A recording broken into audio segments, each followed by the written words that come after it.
একটি ছোট্ট গ্রামে রহিম নামে একজন লোক বাস করত। সে গরিব কৃষক ছিল। তার সংসারে ছিল তার স্ত্রী, দুটি শিশু সন্তান। রহিমের জমি ছিল খুবই কম, আর সেটিও ছিল খুব অনুর্বর। বছরের পর বছর সে কঠোর পরিশ্রম করত, কিন্তু ফসল তেমন ভালো হতো না। তারপরও সে কখনো হাল ছাড়তো না। প্রতিদিন ভোরবেলা উঠে সে মাঠে কাজ করতে যেত, আর সন্ধ্যাবেলায় ক্লান্তি শরীর নিয়ে বাড়িতে ফিরত। একদিন রহিমের গ্রামে ভয়াবহ ঘটনা দেখা দিল। আকাশে মেঘ দেখা নেই, মাটি ফেটে হয়ে গেছে দুভাগ। রহিমের জমির ফসল শুকিয়ে মরতে শুরু করলো। তার পরিবারের মুখে দুমুঠো খাবার জোটানো কঠিন হয়ে পড়ল।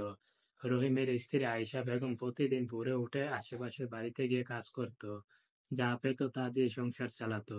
কিন্তু এবার সবাই খরার কারণে নিজেরাই বিপাকে পড়েছে। কেউ আর তাকে কাজ দিচ্ছে না। একদিন রহিম সাহেবের ছোট মেয়ে সুমির খুব জ্বর হলো।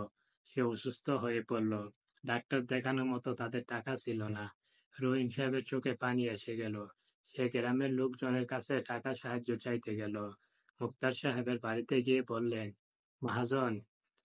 মুক্তার সাহেব তাকে দেখে বলছে, আগে টাকাটা ধার করো, তারপর নতুন কিছু ধার নিও।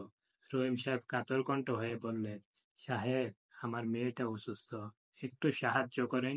আমি আপনার চাকরি করে পুরো টাকা শোধ করে দেব। সাহেব, মুক্তার সাহেব ঠোঁট উল্টো করে বললেন, গরিবের অসুখ বিসুখ তো লেগেই থাকে। আমার টাকা দিয়ে কি করবে? যাও যাও, সময় নষ্ট করো না। রহিম সাহেব নিরাশ হয়ে বাড়ি ফিরলেন। তার মনে হলো পৃথিবীতে তার মতো গরিব মানুষের কোনো মূল্য নেই। পরের দিন সকালে সে দেখলো তার মেয়ের সুমির অবস্থা আরো খারাপ হয়েছে। রহিমের স্ত্রী আয়েশা বেগম কাঁদতে কাঁদতে বললেন, মেয়েটা মারা যাবে নাকি? রহিম আর কিছু বলল না, ভাবতে লাগলো। সে গ্রামের বাইরে একটি শহরে গেল। সেখানে সে দিনমজুরের কাজ শুরু করতে লাগলো। পরের দিন সে কঠোর পরিশ্রম করতে লাগলো। রাতের বেলা ফুটপাতে ঘুমাতে লাগলো। 1 মাস পর সে কিছু টাকা জমিয়ে বাড়িতে ফিরল। কিন্তু বাড়ি এসে দেখলো তার ছোট্ট মেয়েটা সুমি আর নেই, এবং খরা, দারিদ্র্য আর অসুখের যন্ত্রণা সহ্য করতে না পেরে সে চলে গেছে। রহিম সাহেবের জীবন যেন থেমে গেছে। সে বুঝতে পারল, গরিবের কষ্টের কোনো শেষ নাই। পৃথিবীতে ধনীরা শুধু টাকার জোরে বাঁচে, আর গরিবরা বাঁচে শুধু কষ্টময় সময়ে। তারপর রহিম সাহেব হাল ছাড়ল না। সে তার পরিবার নিয়ে আবার সংগ্রাম করতে শুরু করলো।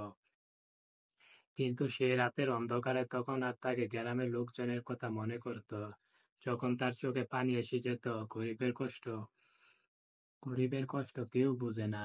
আর শুধু গরিবটাই জানে গরিবের কষ্ট কতটা বেদনাদায়ক। গল্পটা শুধুমাত্র এই থেকে বানানো হয়েছে।